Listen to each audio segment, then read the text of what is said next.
Hi everyone and welcome to the Dr. Psych Mom Show.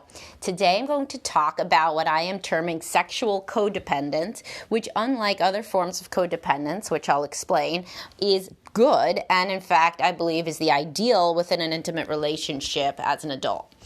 Monogamous intimate relationship. So before I do that, I must, of course, always tell you that I'd love you to subscribe. Then you get access to all my other episodes that I just come up with on the fly and some of my old episodes too. So boundaries, oral sex on women, like so much. Mr. Perfect and his crazy wife, stuff about kids, parenting, living the life that you want to live, all of these. If you go back to the beginning, there's like a whole bunch of them that were free for a while, but then were not. So if you joined me after, February or March, then you're not seeing like a whole bunch. So anyway, do that. And also separately, there's my Facebook group, which is a great group of people that talk about a lot of issues related to relationships. A lot of people happen to be in second marriages or getting there just because that's who I am. So that's who I attract. So if that's your situation, you'd probably like to be in my group. Or if you're just working on marital issues of any sort. Very few single people, but usually it's single post-divorce, if there are. And those are, everybody's welcome. Of course, I like everybody. So getting to today's topic, what do I mean by sexual codependence? So first of all, what's codependence? Codependence is when people don't have boundaries. And so like they can't barely go to the bathroom without telling the partner, and they're like too enmeshed and they don't have their own individual lives. Now, this is not good. Why? Because if you're trying to get all of your emotional needs met from one person, that's probably not going to work out very well. And there's going to be a lot of resentment and a lot of frustration and anxiety because people cannot be all things to their partner. So, for example, there are many people that tell me that their parents were so codependent that they didn't give attention to the kids. So they were either acted like they were in love or genuinely were in love. I say acted like because with some of these couples, there's also intense fighting and just a lot of drama, and the kids were like on the outside. So the parents' enmeshment with one another precluded a healthy emotional involvement with their own children. We never want to get to that. Like where your deep conversations with your partner are leaving your kid out in the cold. Most people err on the other side that I see now in our child-centered culture. So they are talking only to the kids and the partner is perceived as the annoyance or irritant that is disrupting their deep conversations with their children. Obviously, that's not good either. But then I do sometimes see people, and people also tell me that they experienced this when they were young, when it was a less child-centered culture, where the parents' involvement with one another was the limiting factor there, and the kids felt on the outside. And a quote that I read is, "The children of lovers are orphans." And that is kind of misleading because, of course, you can feel like lovers and also have a happy family where you engage with your children. But I guess what that quote really meant, although it would have been less poetic, is children of codependent partners are orphans, yes, that's true.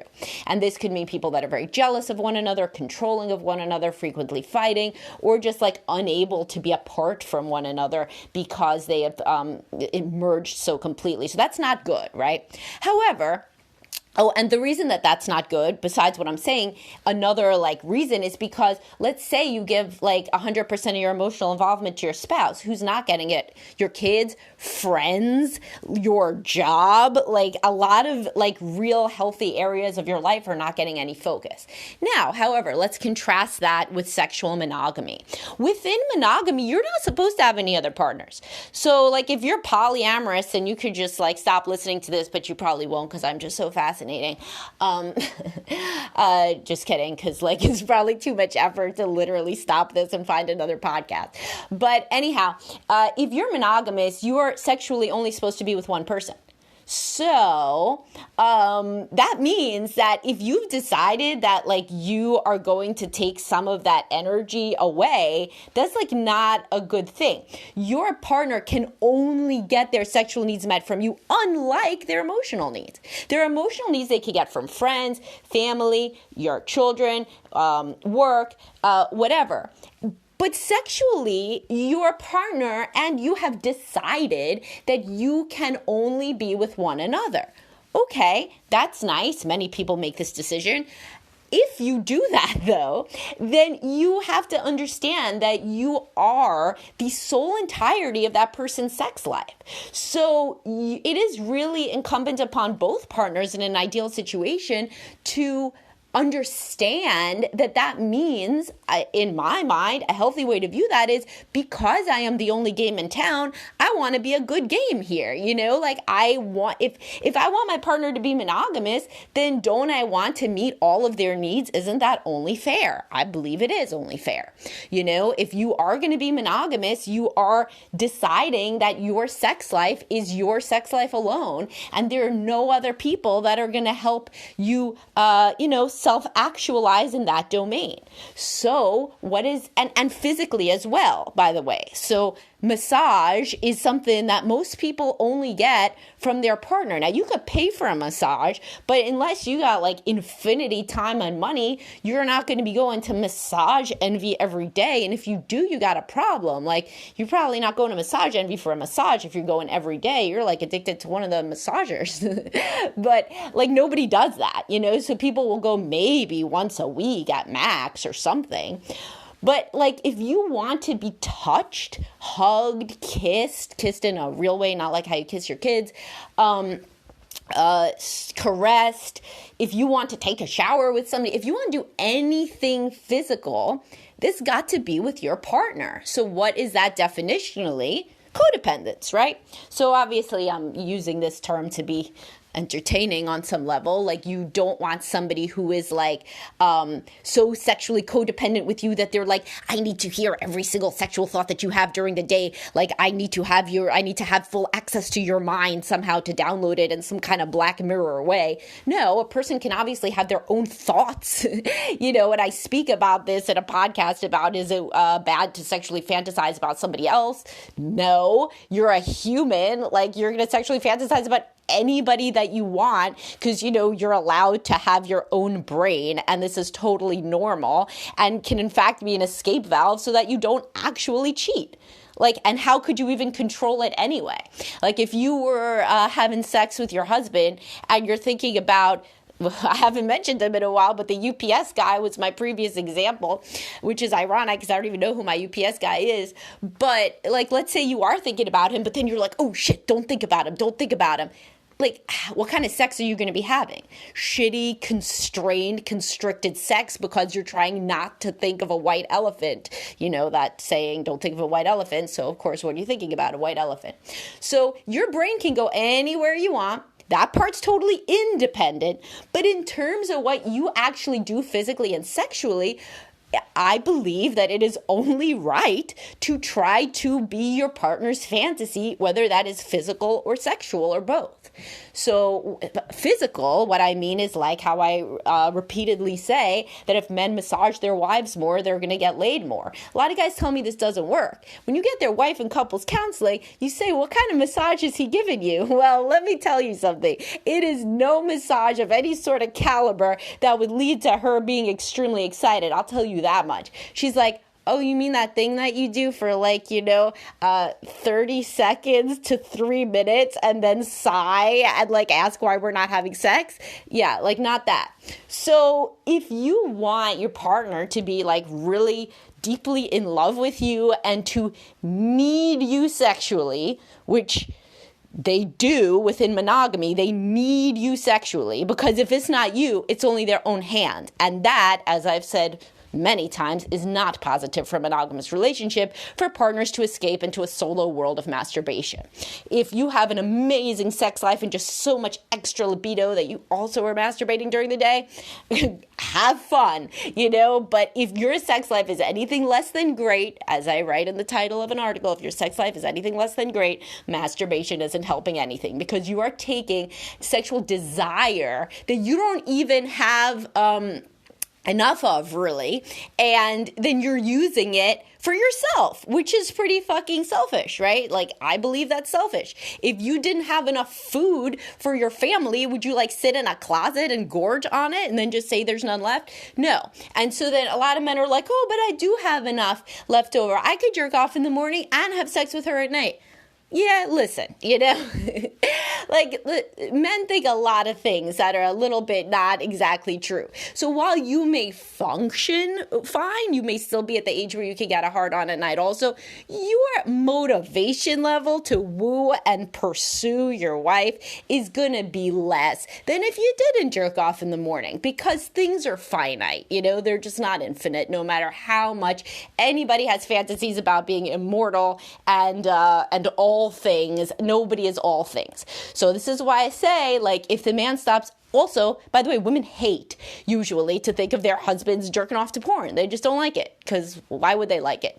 And if they do it together, if they're both into porn, that's cool. But if they themselves feel in any way that their husband is detached and distant, which so many women feel, and then he's also jerking off to porn, it's like, man, what are you giving those women on the screen attention that you're not giving me? And so this is total, and also porn is very addictive.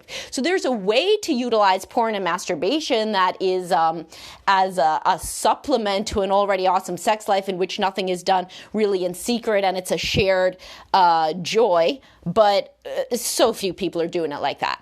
Many people are doing it to basically as a drug, as a dopamine releasing drug that allows them to escape from a marriage that isn't really that good and that isn't that sexually fulfilling. But what if they brought that energy wholly to the marriage, to the physical and sexual side of it? So if a man is not able, does not think of himself as having the escape of masturbation and porn, then is he going to bring his A game more to his wife? And is he going to think about what her real fantasies are?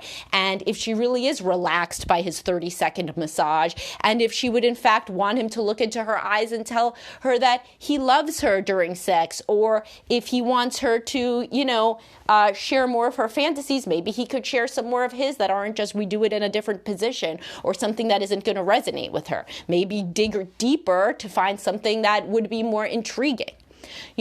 So what I feel is that if couples really want to have the best sex life that they could have, they have to realize that they're utterly dependent on one another physically and sexually, and then act accordingly. Act in the way that you would, knowing that somebody that you love is wholly dependent on you for this aspect of their life, because they are. And that's monogamy. So if you don't like that side of monogamy, maybe you don't like monogamy. But you can't both say that you like monogamy and that you're cool with, like, for example, your husband never getting a blowjob again till the day he dies, even though you know he really likes them. Or that you want monogamy, but you never really want to rub your wife's feet because you don't really like feet. Who cares you like feet? Who cares if you like blowjobs? You can learn to if you're coming from a place of, I love my partner and I understand that in this domain, we are everything to one another. And if you view it like that, it can actually be very romantic and a turn on, to think that you are really the entirety of your partner's sexual world. And that if you decide to do something new and different that they like, or you decide to all of a sudden grow much more sexually giving, then this will be transformative for them and make them like a million times happier.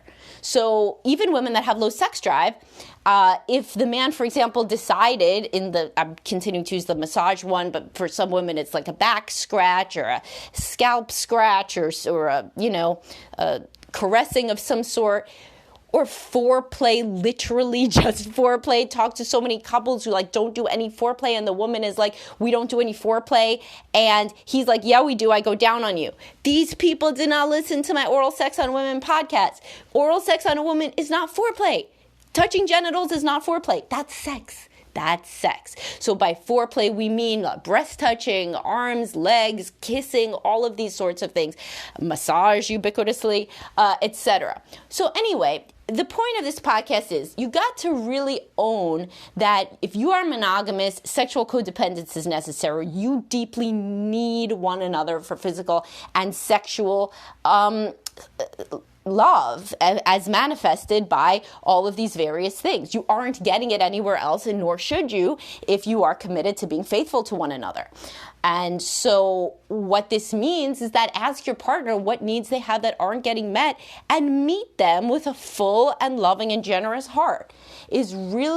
Would be really unusual for a woman not to feel better about doing other cool, crazy, experimental things in bed with a man who just tried to give her the foreplay that she wants for an hour, and was open to feedback and didn't shut down with criticism as many men and women, less women, honestly. And I've said this before because men pride a lot of their masculinity on being an excellent lover, and women, that's kind of conflated with being a slut in a sense. It shouldn't be, but that's kind of how society looks at it. So you have more women who are open to feedback on things in bed than men, because women don't pride themselves on, I'm only a feminine woman if I know how to give an ace blowjob, they think I'm only a feminine woman if, I look great in my clothes, or I look great out of my clothes, or I'm sweet, or I'm loving, or I'm sexy in some other way. But you got more men whose masculinity is predicated on, I know how to give a woman an orgasm, and ironically, the more that a man feels like his masculinity is dependent on this, the less likely he is to actually be good at it, because women pick up on that.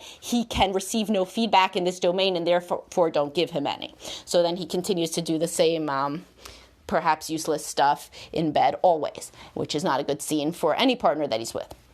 So anyway, use this podcast episode to spark a discussion between you and your partner where you say we are both sexually dependent on one another fully and physically for our needs. What in an ideal world would I do differently, or would we be doing more of? And let's start doing it, because we are the only game in town for one another. And if we really commit to making our sex life a respite for us and a haven in the world where we can retreat from all of our problems and just explore and enjoy one another and feel sexually and physically fulfilled, then our marriage can be at new heights of closeness, which will, of course, in a large scale way, also make our family happier, as a unit, and can have no downsides. So think about this, or re-listen to it if you'd like with your partner, and I will talk to everybody soon. I'd like to end on a pep talk note of the best sex life that you could possibly have is within your reach, and it comes from a place of total generosity and being very giving physically and sexually. All right, have a great day, everybody. Bye-bye.